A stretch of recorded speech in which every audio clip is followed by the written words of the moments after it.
Right. Welcome back to another episode of my movie review series, episode 295.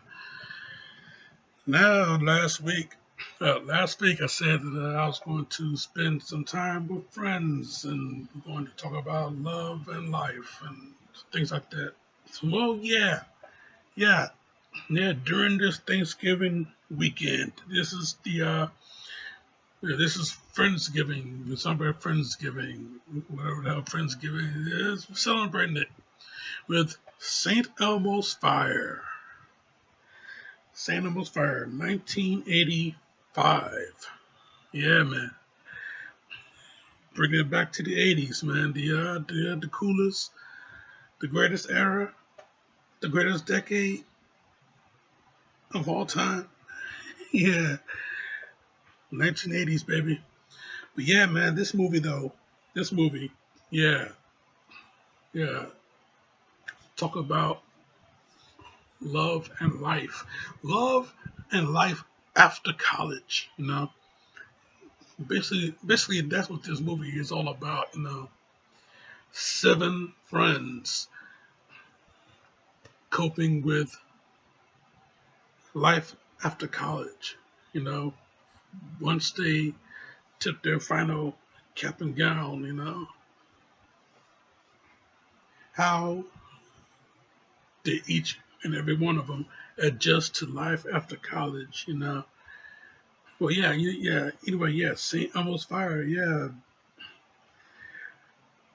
starring Rob Lowe, Demi Moore. It's starring the hottest up and coming actors at the time, you know, big stars that we know about today. But yeah, up and coming actors at the time. Yeah, Rob Lowe, Demi Moore, Emilio Estevez, Ali Sheedy, Judd Nelson, Mayor Winningham, Andrew McCarthy,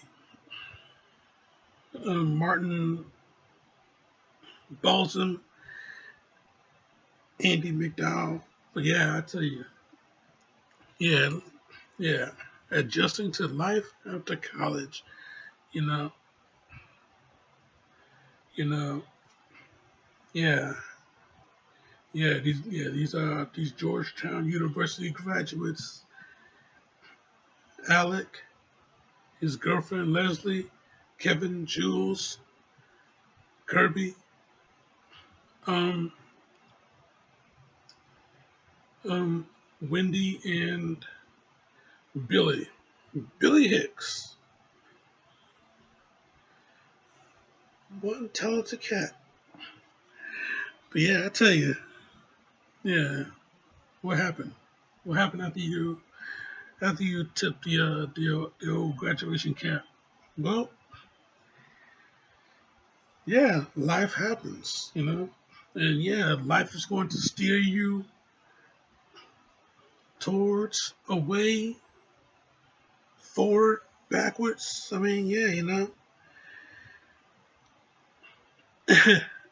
That's exactly what this movie is all about. The movie is about life and how you get to deal with, especially at a young age, man. Young 20-year-olds, how do they get to deal with life after the greatest years of your life? And I mean, I mean, people say, cherish the friends that you make in college. Cherish the friends that you make in college. Well, yeah, that's exactly what these individuals have done. They try to cherish each other. To hang out whenever they can, even though some of them are career oriented, some of them got jobs. And if you're Billy Hicks, you're irresponsible, and you're irresponsible, and you're trying to hold on to the past. You want to, he's a former frat boy. He wants to keep the party going. He wants to keep the party going, but You know, he's also a husband and a father. He's a husband and a father, and he can't hold down a job without messing up. The only thing that he is very sure of is you can see how he really shines when he is playing his saxophone. And that boy, yeah, he can play the sax, and he kills it on the sax, man. Yeah, that one scene, man, that one scene there, they're at the bar, they're at Saint Elmo's bar, and Billy Hicks and the New Breed, his band, they're killing it on the stage, and Billy, yeah, he's on that saxophone, and he is just blowing it, blowing into it. He's not blowing it because he's killing it. He's killing it on the stage. And he's blowing to that sucker. Wooing the girls. Literally blowing in this one chick's ear. And yeah, just doing his thing, man. Entertaining the crowd. Entertaining his friends over there. Entertaining the crowd. But yeah, yeah, that's when he really shines. But then yeah, you got Billy Hicks doing his thing, even though he's a real irresponsible cat. But then yeah, you got this cat named Kirby Keeger, a law student, a law student, but his mind is focused on a girl that he had a huge infatuation with all throughout his stint in college. Yeah, he was a freshman and she was a senior. So yeah,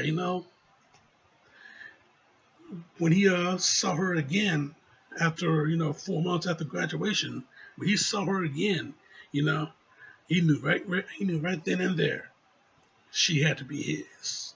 You know, so yeah, he tried everything to get a date out of her. He tried to rent out a table at a fancy restaurant. A table meant for four, but he wanted it to be two. You know, he got a new job with a,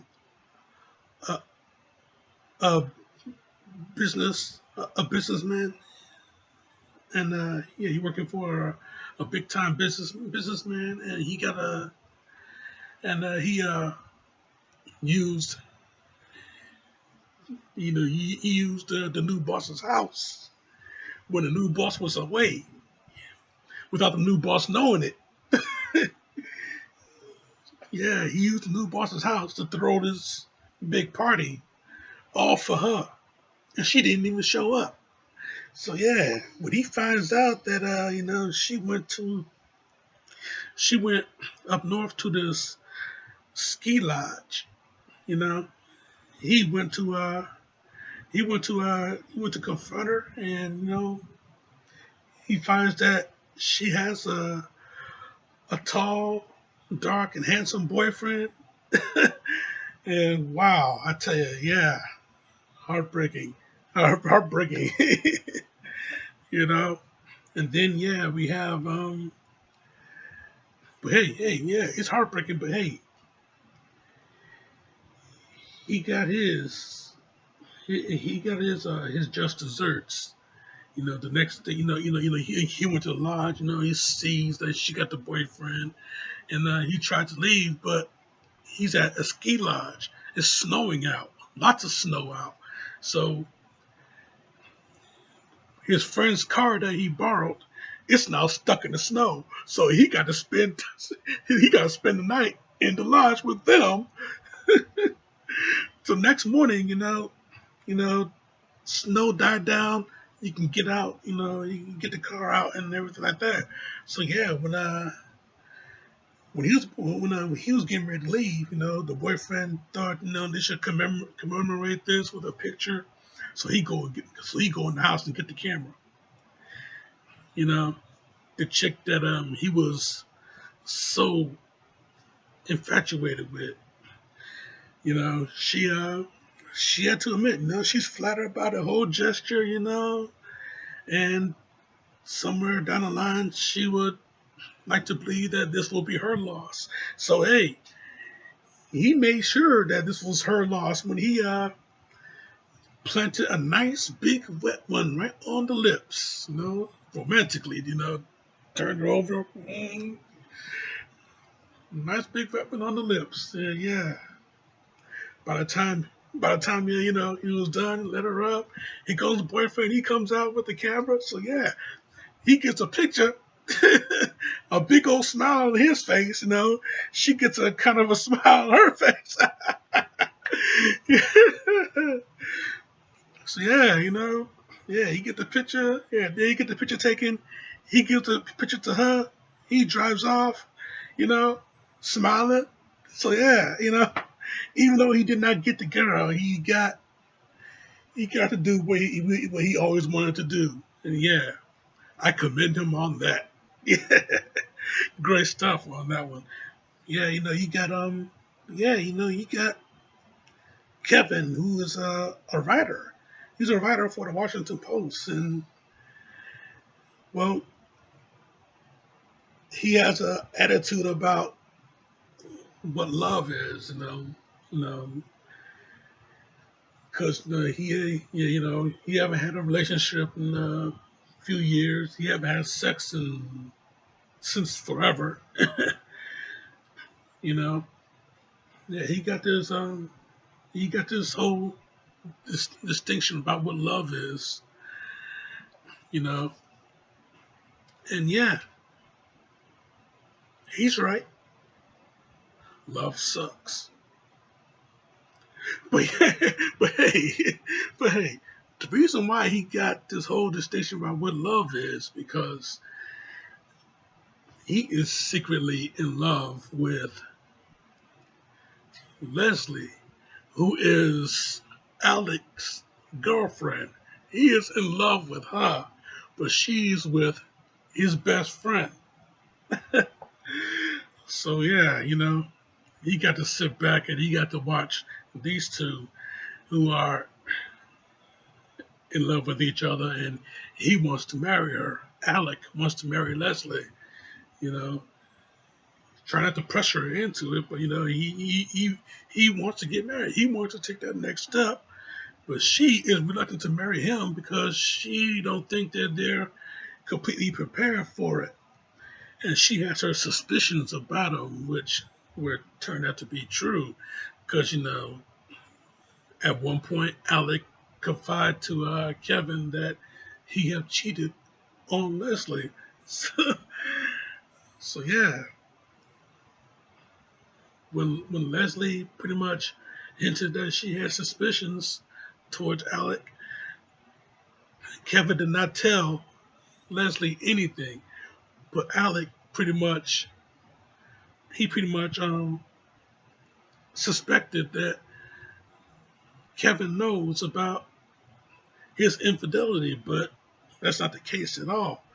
But yeah, her suspicions were it turned out to be true.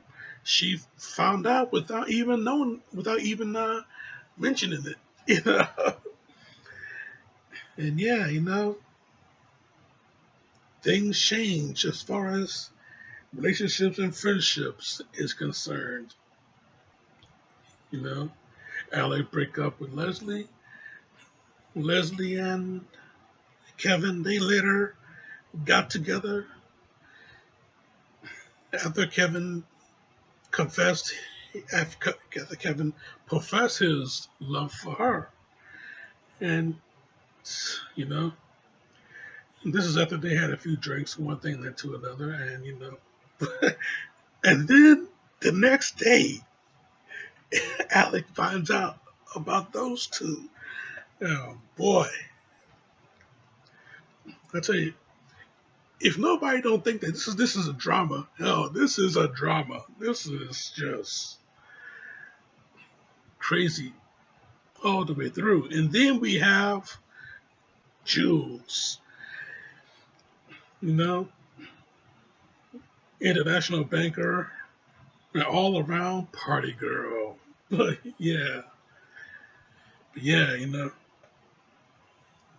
even though she hides it, she has her problems. She's the she's sleeping with the her boss's well, she's sleeping with her boss who is married. She's sleeping with him, and she's pretending that she still has the job, even though we find out later she's been fired for a while, and her spending has gotten out of control. She had her stuff repossessed, and yeah, she wanted to end it all right there and catch hypothermia, but all of the friends they come and is Billy. It's the irresponsible one who shows responsibility in trying to get and trying to save her life. And yeah, he, they had a nice heart to heart with each other. It was nice tender heart to heart with each other, talking about the toughness of life. But yeah, man, yeah, this whole thing, all these individuals, it's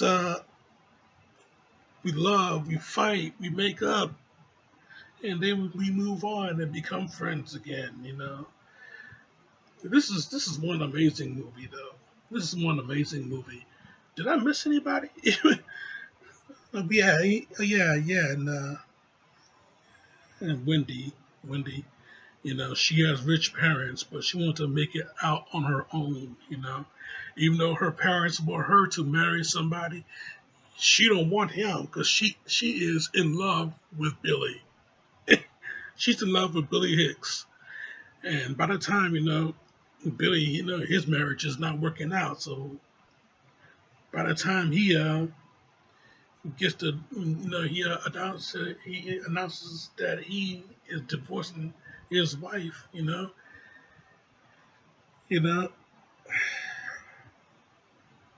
he and Wendy, they finally find each other. Basically, they find each other only to come apart once again because Billy, he's divorced, but he has to grow up. So he moves out of town, going straight to New York, and soon he can find somebody who's crazy enough to have him play his sax. He will pay back the rest of the money that he owed Wendy. This whole thing. But anyway, yeah, you know.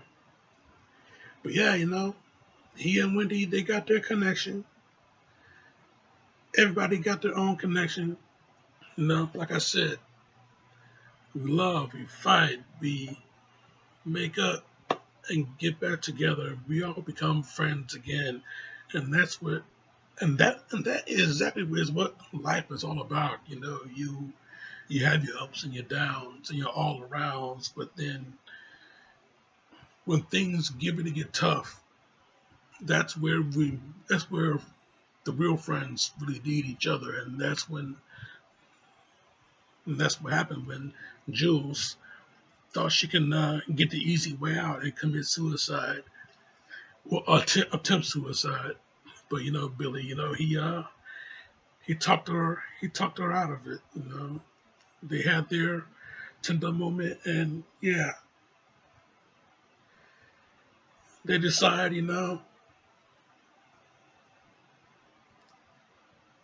we can continue to be friends and continue to hang out. So they're gonna have brunch this Sunday at 12:30, but not at St. Elmo's Bar. They're going to go to another place.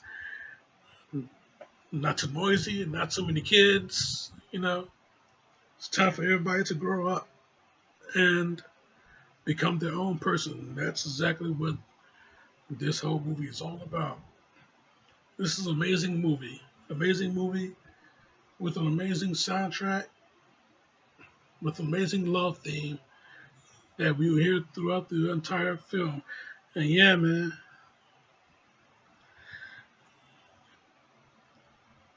very special, very special time to do this review. I mean, hell, I never thought I had to. I never thought I would have some great friends, especially after 25. You would never. It was said that you would never make great friends after 25. After 25, but me, pushing 40, I have great friends. I got a best friend, and we verbally hang out together. Soon we will hang out for real in real life. But yeah,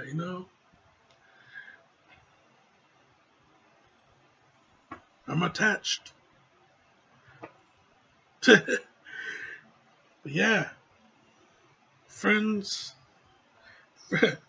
like Saved by the Bell, friends forever.